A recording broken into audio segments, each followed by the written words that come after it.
Dear students, in our previous lecture, we have seen John Keats' Ode to a Nightingale. We have gone through the background of the poem and we have seen two stanzas. Now, in the first stanza, the poet addresses the nightingale. When he listens the melodious voice of the nightingale, at that time he compares his own state of mind with the state of mind of the nightingale. In this poem, he has used many mythological references. विद्यार्थ्यांनो, आपण मागच्या तासामध्ये John किट्सची ही जी नायटिंगेलला उद्देशून लिहिलेली ओढ आहे ती आपण सुरू केलेली आहे. 2 स्टॅन्झा पण आपण पाहिलेले आहेत. मग ही कविता अभ्यासत असताना आपल्याला काही पौराणिक रेफरन्स ख्रिश्चन धर्मामधले काही रेफरन्सेस जे किट्सनी इथं वापरलेले आहेत ते दिसून येतात. तर सुरुवातीच्या 2 स्टॅन्झामध्ये आपण पाहिलेलं आहे की कशा पद्धतीने जेव्हा किट्स एका बागेमध्ये बसलेला आहे आणि त्यावेळेस जेव्हा तो नायटिंगेल कोकिळेचा आवाज ऐकतो त्यावेळेस त्याच्या मनाची जी अवस्था होते तिचं वर्णन त्यांनी या 8 स्टॅन्झामध्ये केलेलं आहे. प्रत्येक स्टॅन्झा हा 10 ओळींचा आहे. तर 2 स्टॅन्झा आपण अभ्यासलेले आहेत ज्याच्यामध्ये आपण बघितलं की कशा पद्धतीने त्याला स्वतःला यातना होत असताना जेव्हा तो आणि आपले आता काहीच दिवस राहिलेले आहेत अशी जेव्हा त्याला जाणीव होते आणि काही दिवस आधीच किट्सच्या एका भावाचं पण निधन ह्या ट्युबरक्युलोसिसमुळे झालेलं आहे. तर आपण त्याची मानसिक अवस्था समजू शकतो की कुठल्या आणि त्याला शारीरिक त्रास तर आहेच आहे पण आपलं आयुष्य आता संपत आलेलं आहे ही पण एक खूप तीव्रतेने जाणीव होते. आणि जेव्हा तो कोकिळेचा आवाज ऐकतो त्यावेळेस मात्र त्याची स्वतःची तुलना तो तिच्या आनंदाशी करतो आहे. कुठेतरी त्याला हेवा वाटत नाही असं म्हणत असतानाही तो तुलना करतो की किती आनंदी मानसिकतेमध्ये तो पक्षी मोकळा गळा सोडून गात आहे आणि त्याला मात्र किती यातना त्रास सहन कराव्या लागत आहेत आणि आता या पृथ्वी तलावरचे काहीच दिवस शिल्लक राहिलेले आहेत याची पण त्याला जाणीव होते आहे. तर 2 स्टॅन्झाज आपण अभ्यासलेले आहेत. तर आता आपण आज 3ऱ्या स्टॅन्झाकडे वळूया. थोडंसं रिवाईज करू आपण इथं. O for a draught of vintage that had been cooled a long age in deep dwelt earth. In the second stanza, he again tries to take a draught of vintage wine that is cooled by keeping deep into the earth for many days, many years. He wants to test the flora, he wants to experience the flora and the country green. Flora is a Roman goddess of flowers, and he wants to enjoy the dance, the singing and sunbirth merriment as well. And here full of the blushful Hippocrene. आता हिपोक्रीनचा जो reference आहे ना, हिपोक्रीन is a fountain. हा एका fountain ज्याला आपण कारंजे असं म्हणतो त्याचा रेफरन्स आहे. हिपोक्रीन हे जे काही आहे it is on this Hippocrene is the fountain on mount Helicon and this is suppose to be sacred to the Muses. Its waters. आता ह्याचं जे पाणी आहे म्यूज म्हणजे काव्यदेवता तर तिच्यासाठी ते पवित्र मानलं जातं किंवा काव्याच्या बाबतीमध्ये त्याचा रेफरन्स हा पवित्र मानला जातो. आणि याचं जे पाणी आहे या फाउंटेनचं या कारंज्यातलं ते पाणी which is suppose to brought poetic inspiration. काव्यलिखाणाची प्रेरणा मिळण्यासाठी ते महत्त्वाचं मानलं जातं. अर्थात हे सगळे मायथॉलॉजिकल रेफरन्सेस आहेत. Blushful Hippocrene with beaded bubbles winking at the brim and purple stained mouth that I might drink, leave the world unseen. And in this stanza, in these two last lines, he wants to fly away. He wants to go away from this world unseen, and he wants to fly away with the nightingale deep into the forest. Up to this we have seen. Now we'll continue in the third stanza. Fade far away, dissolve and quite forget. He wants that he should fade away, dissolve and quite forget what thou among the leaves hath never known. This bird lives in the forest, this bird lives in the leaves, and he says that the bird is totally unaware of the situations, of the pain, of the suffering that is there on this earth. And what is there on the earth? The weariness, the fever and the fret. Here, where men sit and hear each other groan. Now, just now I have told you that there is a personal loss of his brother, and he is also suffering with the same disease, and that is why he says on this earth there is a weariness, tiredness, there is a fever, ताप येणे किंवा त्रास होऊन जाणे, and the fret.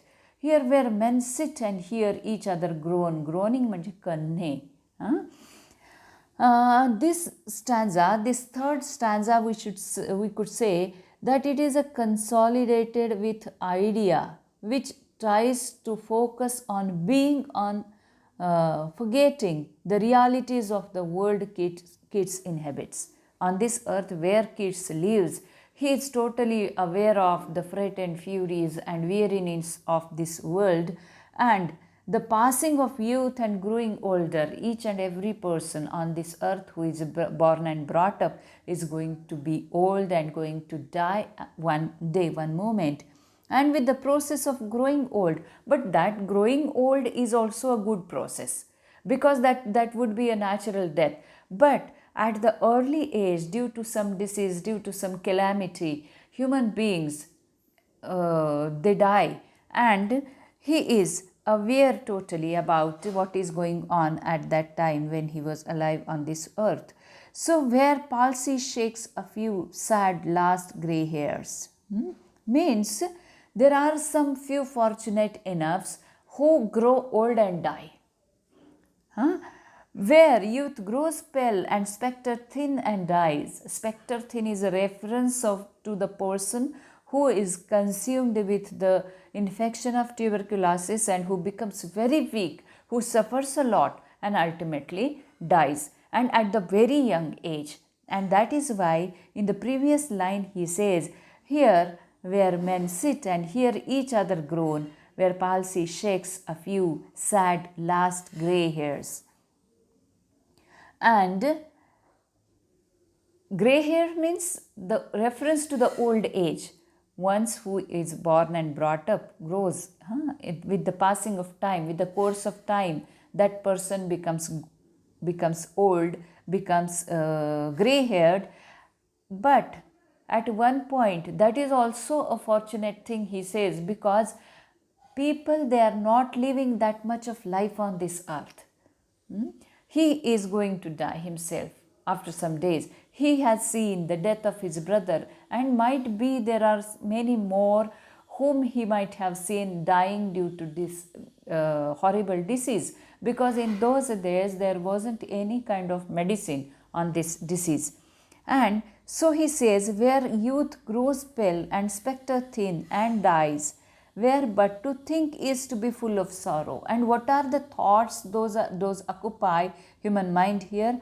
Those are very sorrowful thoughts. Where but to think is to be full of sorrow, and leaden-eyed despairs, where beauty cannot keep her lustrous eyes, or new love pine at them beyond tomorrow. Means we cannot imagine living alive tomorrow, he says. And here there are many more ideas which he tries to consolidate in this third stanza, where he gives his focus on forgetting the realities of this world. And what is the reality? Pain, suffering, fret and ultimate truth is death, where he says, passing of youth and growing older, and with the process of growing old, there is a fear of impending death. But there are some unfortunate people who even do not lead there that much of life. Rather than what happens, the fact that with the growing age, with the passing of time, beauty declines. This is a truth. When one becomes old, at that time each and every organ becomes very pale, weak, and eyes, they stop seeing, teeth, they fail, the ears, they also become weak, and the human beings, they are not able to hear properly once they become old. And after some days, when one organ by the other weakens, there is fear of impending death ultimately. But at certain level, that is also okay when one meets with natural death.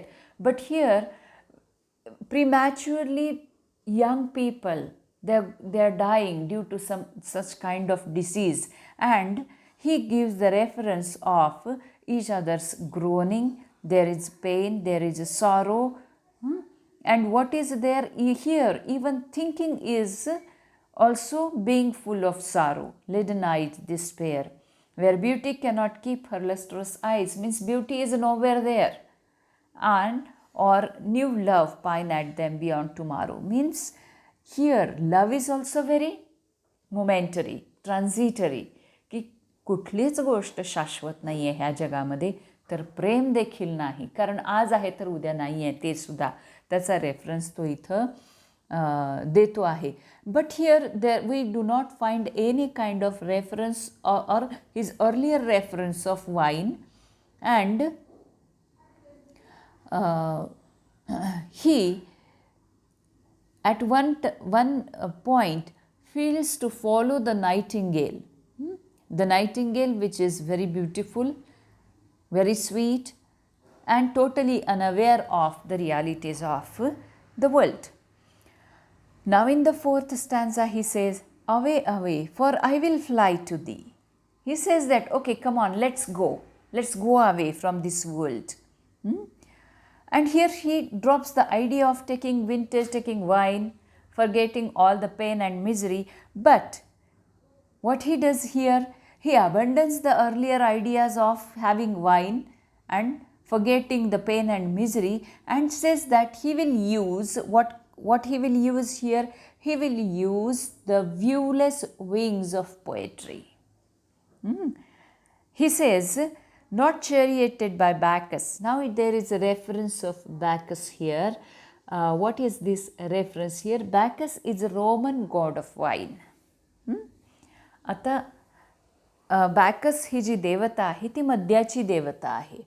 And this god is supposed to bring an end to care and worries. एक reference काय आहे याचा, की ही देवता कशाचा शेवट करून आणते, तर सगळी काळजी, सगळी चिंता जी काही असेल त्याचा शेवट करते ही देवता असं म्हटलेलं आहे. मद्याची देवता आहे अर्थात ही. अँड अजून एक रेफरन्स ह्याच्यामध्ये आहे, that Bacchus has a deep history rooted in many myths with many connections to other gods and figures as well. की मद्याची देवता आहे आणि सगळी काळजी, एकदा मद्य घेतलं की माणसाचं काय होतं आपल्याला माहिती आहे, की सगळ्या ज्या जाणीवा आहेत त्या शिथिल होतात आणि काही क्षणांपुरता माणसाला विसर पडत असतो काही गोष्टींचा, मग ती चिंता असेल, काळजी असेल किंवा अजून काही अशा पद्धतीने. तर ती आयडिया तो ड्रॉप करतो having wine. But he says, he drops the idea, not charioted by Bacchus and his pards. Pards म्हणजे लेपर्ड, पार्ट म्हणजे लेपर्डचा इथं चित्ता. पण ही जी देवता आहे जिचा रथ ओढला जातो तो चित्त्यासारखे नाही आहेत, तर त्याला जणू बैलाला जसे शिंग असतात ना तशा पद्धतीचं एक वेगळं काहीतरी क्रिएचर आहे हे. But on the viewless wings of poesy. Poesy म्हणजे पोएट्री इथं. Away, away, flower, I will fly to thee. And how he intends to fly with the bird, he says that he will not be accompanied by leopards or parts, but he will use the viewless wings of his own poetry. कवितेचे पंख घेऊन तो त्या नायटिंगेलसोबत उडण्याचा विचार करतो आहे आता. And how are these wings? These are viewless wings. ते पंख दिसत नाहीत. Of his own poetry to follow the bird rather than getting intoxicated on alcohol. But is this very easy? Because the poet's dull brain, आपण सुरुवातीलाच बघितलेलं आहे, my heart aches, there is total numbness, there is a dullness. Brain doesn't make poetic creativity easy, and that is also not very easy to fly with the wings of poetry, though the dull brain perplexes and retards. How is the brain? The brain has become dull, perplexes and retards already with thee, and at the certain point he feels, but kids can feel that he is already following the nightingale. आणि तो क्षणात त्याला असं transformation झाल्यासारखं वाटतं आणि तो म्हणतो, अरेच्छा, मी खरंच तुझ्यासोबत आहे का? Already with thee tender is the night. And how is the night? He feels the night is beautiful. Tender is the night and haply the queen moon is on her throne. त्या रात्रीच्या काळोखामध्ये त्याला तो आकाशाकडे बघतो आहे आणि दिसतो त्याला चंद्रमा आकाशामध्ये असलेला. आता आपण तो चंद्र म्हणतो, तर मायथॉलॉजिकल ख्रिश्चन मायथॉलॉजीमध्ये ती मून गॉडेस आहे. म्हणजे ती देवता आहे. इथं आपण तो चंद्र जसं म्हणतो ना, तसं ख्रिश्चन मायथॉलॉजीमध्ये ती गॉडेस ऑफ मून आहे, right? And that is why here he says the queen moon. Queen moon, ज्याला रोमन रेफरन्स आहे, असोसिएटेड विथ द मून. आणि ते ज्या तारे आहेत ते त्याला फिअरीज वाटतात, पर्या आहेत त्या अकंपनी केलेल्या त्या देवतेला, असं त्याला वाटतं, अटेंडिंग ऑन हर.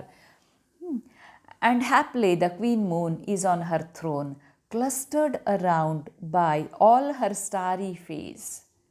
आणि ही चंद्रदेवता, ही तिच्या भोवती कोण आहे? तर ह्या पर्या आहेत, म्हणजे स्टार्स जे काही आहेत ना, तर त्याला आभास होतो आहे की त्या पर्या आहेत. But here there is no light. हे सगळं अवकाशामध्ये आहे.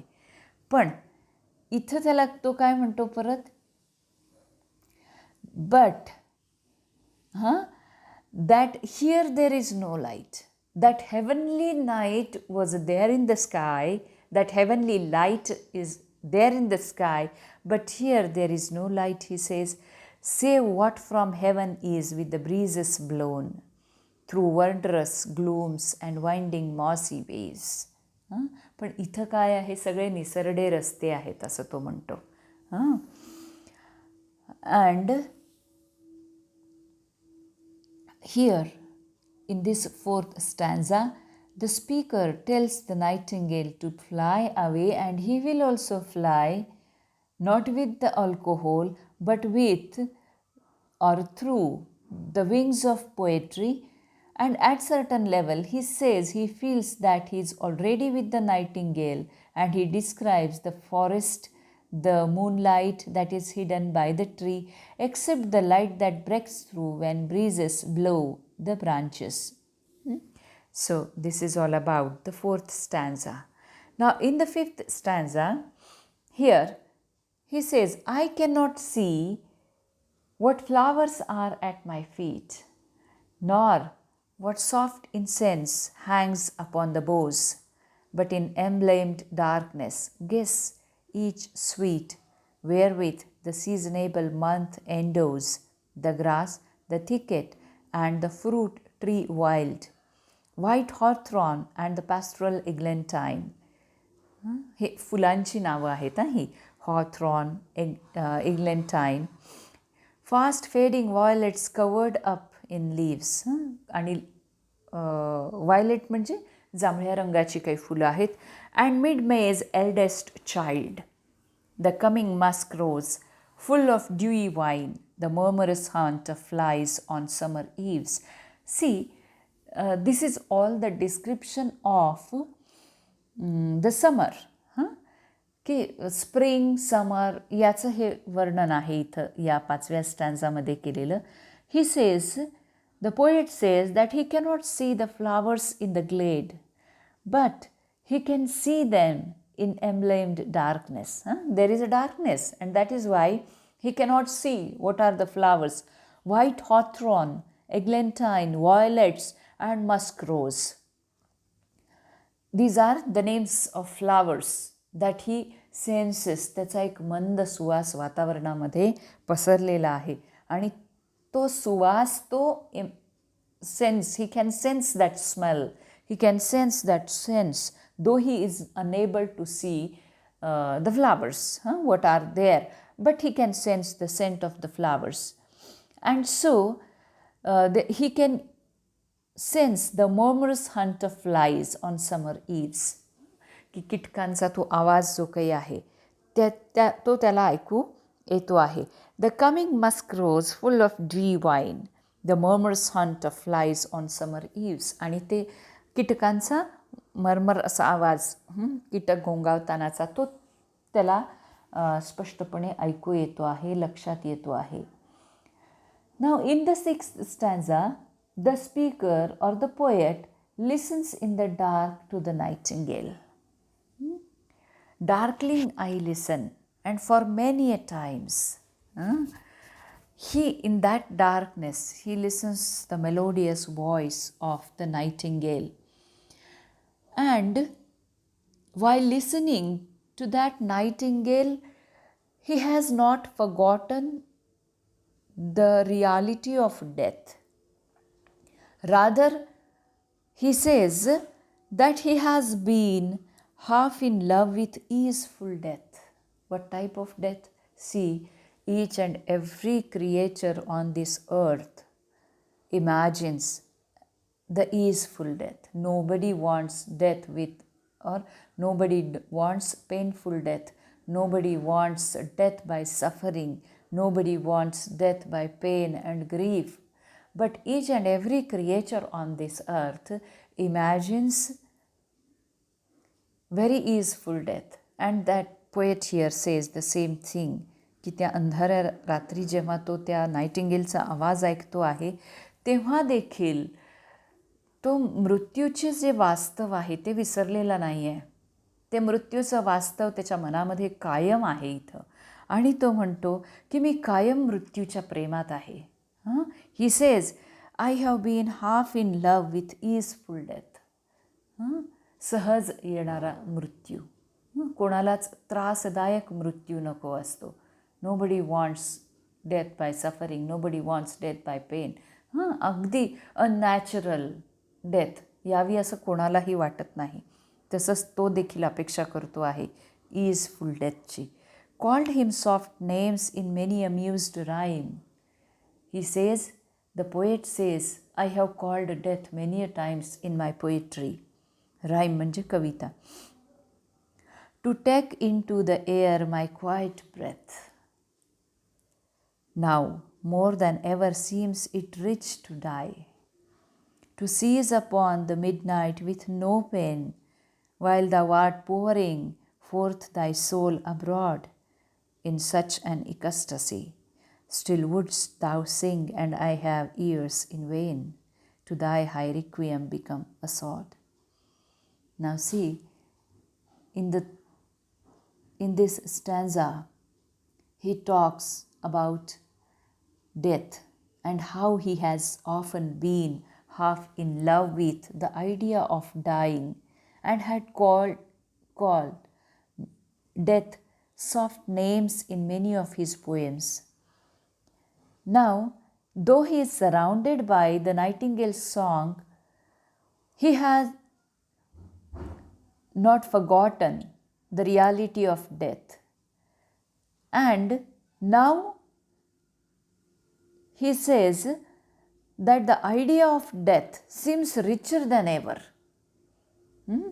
The idea of death seems richer than ever and he longs to cease, to stop. आपल्या जिवंतपणाचं लक्षण काय आहे? माणूस म्हणून जिवंतपणाचं लक्षण काय आहे? तर आपला चालू असलेला श्वास. बरोबर आहे. एकदा का आणि याची खूप कमी जाणीव आपल्याला असते की हा श्वास ज्याच्यामुळं आपण जिवंत आहोत याची जाणीव आपल्याला खूप कमी असते. बरोबर आहे. आणि इथं कवी काय कल्पना करतो आहे की हा श्वास जेव्हा थांबेल, माझं अस्तित्व जेव्हा थांबेल, तर ते कसं आणि कधी थांबावं? He expects, he longs to seize upon the midnight with no pain. He has experienced such a great pain that he wants to die peacefully. He wants easeful death. And he says here, he wants to seize upon the midnight with no pain. And at that time, he expects that the nightingale pours its soul with ecstasy somewhere in the forest. And if he were to die, the nightingale would continue to sing, but he would have ears in vain, means he will no longer be able to listen the very melodious, very beautiful voice of the nightingale. In the next stanza says, thou wast not born for death. Means we mortals, we human beings are born to die. You are not born to die. His dialogue with that nightingale, maybe that is a one-way dialogue, but that dialogue goes on continuing. He says he will die. He wants death. So what kind of death? He wants to die peacefully at midnight. He wants that his breath should stop at midnight when the nightingale somewhere in the forest might be pouring its own ecstatic song. कुठंतरी फुल गळा मोकळा सोडून जेव्हा जंगलात, अरण्यात, झाडांमध्ये ती कोकिळा गात असेल तेव्हा त्याचा श्वास मध्यरात्री पीसफुली थांबावा. तो म्हणतो इथं की भलेही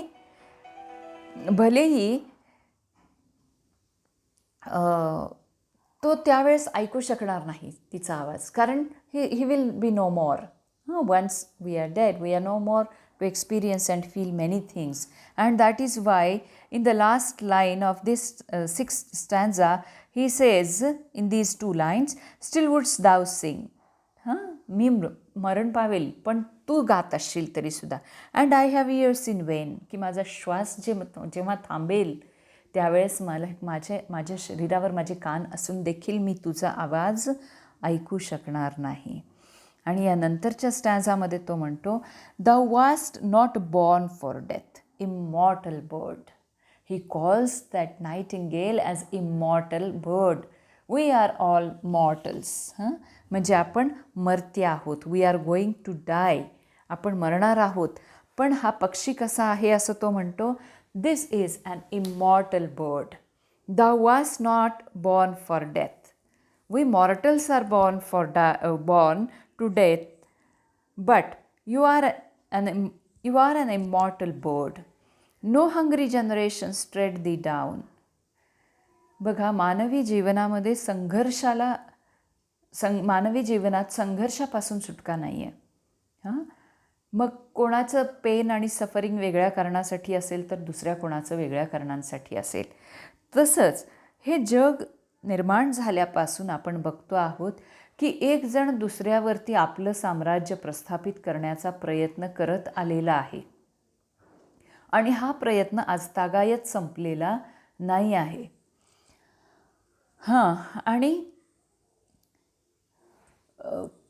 जनरेशन्स आफ्टर जनरेशन्स, पिढ्यानपिढ्या हा संघर्ष चालू आहे. पण तुला मात्र तुझ्यावर मात्र स्वामित्व कुणीच प्रस्थापित करू शकणार नाही असं तो म्हणतो.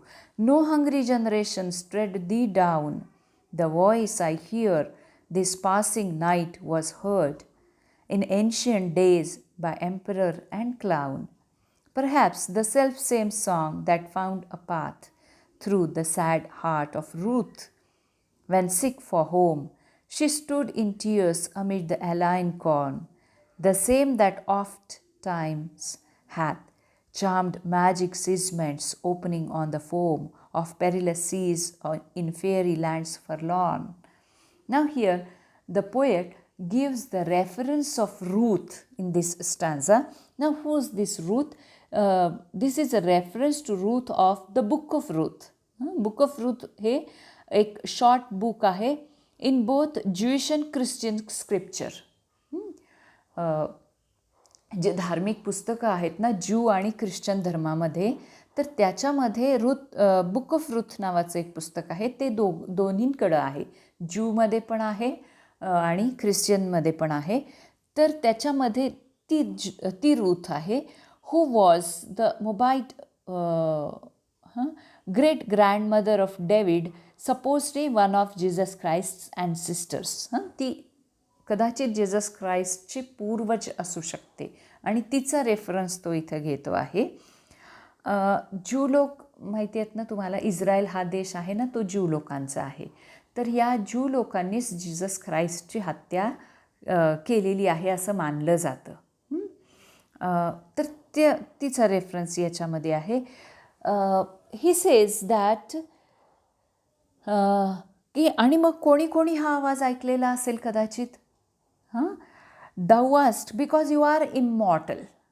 त्या पक्षाला मरण नाही असं तो म्हणतो, तिच्या आवाजाला मरण नाही आहे. You are immortal bird. No hungry generations tread thee down. The voice I hear this passing night was heard.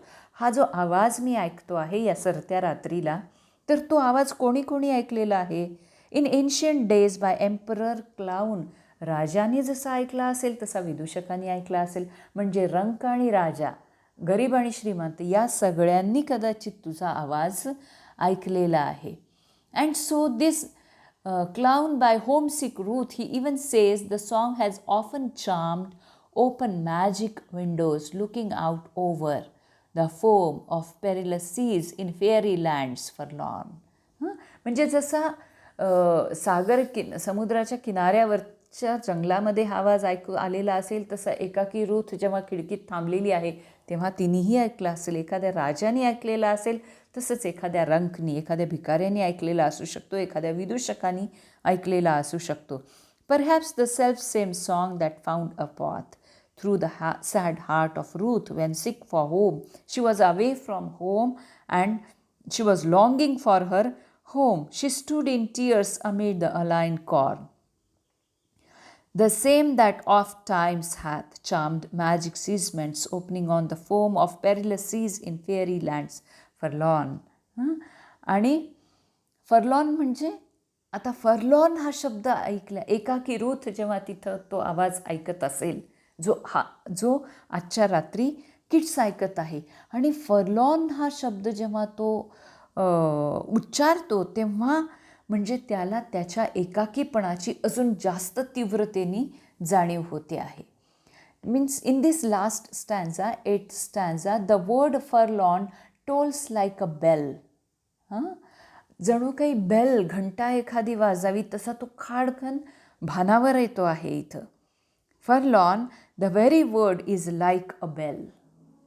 की हा शब्द म्हणजे काय आहे, एक घंटानाद आहे. To toll me back from thee to my sole self. आता मी माझ्यामध्ये परतत आहे. The poet again comes back in his own self. till this time he was with the nightingale. His imaginary world was totally different. His state of mind was totally different. And now he says, forlorn, the very word is like a bell, and it makes me conscious of my lonely state of mind. It makes me conscious of my sad, abandoned reality of this earth, of this world, he says. To toll me back from thee to my soul self. Adieu म्हणजे निरोप घेणे, की मी आता तुझा निरोप घेतो आहे असं तो म्हणतो. Adieu the fancy cannot cheat so well, I can't remain in the imagination now onwards, की मी आता भानावर आलो आहे असं तो म्हणतो आणि मी आता त्या कल्पना विश्वामध्ये जास्त काळ रममाण होऊ शकत नाही. As she is fame to do deceiving elf, adieu thy plaintive anthem fades. तिचा आवाज देखील आता फेड म्हणजे क्षीण होतो आहे, फेड अवे म्हणजे ऐकू येत नाहीसा होतो आहे. Pass the near meadows over the steel stream, की तू आता कदाचित कुठं असशील, एखाद्या कुरणांच्या वरती असतील, एखाद्या वाहत्या झऱ्याच्या आसपास असू शकतेस असं तो म्हणतो. नाव in this stanza, he says, up the hillside and now it's buried deep. In the next valley glades, was it a vision or a waking dream? Fled is that music. Do I wake or sleep? Now, this word forlorn tolls like a bell to restore the poet from his preoccupation with the nightingale.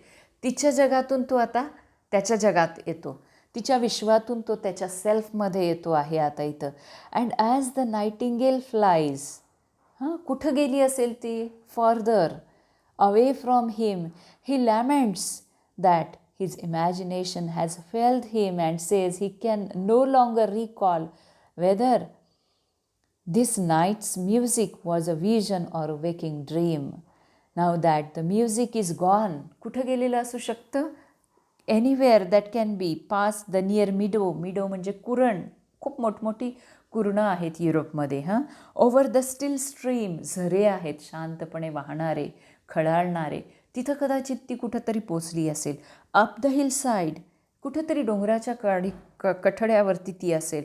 Now it's बरी deep in the next valley glades, कुठेतरी दऱ्या खोऱ्यांमध्ये तिचा आवाज विरत चाललेला आहे आणि त्याला आता कळत नाही आहे की तो जागा आहे आणि इतका वेळ जो काही भास त्याला होत होता तो म्हणतो मी जागा आहे का मी स्वप्नात आहे. Fled is that music, do I wake or sleep, मी झोपेत आहे की जागा आहे. आणि ते संगीत, तो मधुर आवाज आणि ते सगळं विश्व, एक वेगळं विश्व जे त्या आवाजाने त्याच्यासमोर उभं केलेलं होतं ते आता नाहीसं झालेलं आहे असं तो इथं म्हणतो आहे. आणि इथं ही कविता संपते. बघा, आपण जर प्रत्यक्ष तास घेत असतो तर नक्कीच ही 3 लेक्चर्स तरी मला लागले असते, 3-4 लेक्चर्स. पण हे ऑनलाईनमध्ये आपण घ्यायचा प्रयत्न करतो आहोत. मी अपेक्षा करते की तुम्ही हे समजून घ्याल हे व्हिडिओज जेव्हा मी पोस्ट करेन तेव्हा. तर आता मी तुम्हाला सांगते की या कवितेमध्ये कुठले कुठले आपण बघितले होते बघा, थीम्स काय काय आहेत.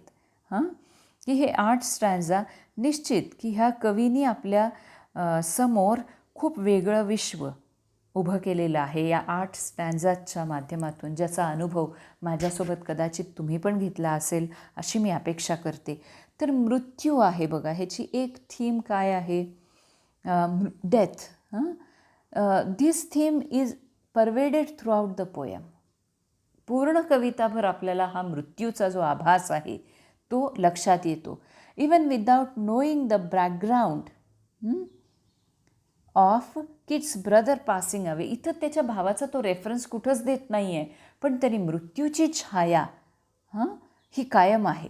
Wien the poem opens, the tone of the poet is so sombre and he tries to apply different ways to forget the reality of death. बरेच असे शब्द तो, बरेच असे पर्याय तो इथं शोधण्याचा प्रयत्न करतो ज्याच्यामुळे या जगातलं जे मृत्यूचं भयानक वास्तव आहे त्याला विसरता यावं. पण हे तो विसरूच शकत नाही, right? And it is quite impossible to forget the reality of death, and that is why in the later stanzas he expresses his love for death. He himself is in how he was preoccupied with this feeling of death. And here we see the पर्सॉनिफिकेशन of death. पर्सॉनिफिकेशन म्हणजे काय? तो मृत्यू, तो यावा, तो जावा, असं जे काही आहे याच्यामधलं त्याला आपण पर्सॉनिफिकेशन म्हणतो. हे एक फिगर ऑफ स्पीच आहे. जसे आपले काही अलंकार असतात तसे भाषेचे काही अलंकार आहेत. मग त्याच्यामधलंच हे personification is one of the figure of speech की ज्याचा वापर किट्सनी या कवितेमध्ये केलेला आहे. त्याच्यानंतर immortality. There is a comparison of mortal and immortal. त्या या कवितेमध्ये तो त्या कोकिळेला इमॉर्टल म्हणतो. जसं बघा आता, जसं ही कविता मृत्यूच्या एका सावट खाली आहे तसंच इमॉर्टॅलिटी पण आहे. There is a theme of immortality. की ह्या काही स्टॅन्झाजमधून आपल्याला इमॉर्टॅलिटी लक्षात येते. आता लीथ रिव्हरचा जो रेफरन्स आपल्याला लक्षात येतो पहिल्या स्टॅन्झामध्ये, तर ही लीथ नावाची एक नदी आहे. ज्या काही नद्या या शाश्वत आहेत असं म्हटलं जातं, तर त्याच्यामधली ही लीथ नदी आहे जिचं पाणी पिल्याने माणसाला विसर पडतो. बरोबर आहे? म्हणजे टोटली फॉरगेट. जसं वाईननी काही गोष्टींचा काही कालापुरता विसर पडतो, तसंच या लीथ नावाच्या नदीचं पाणी पिल्याने, ही पण एक मायथॉलॉजिकल रिव्हर आहे.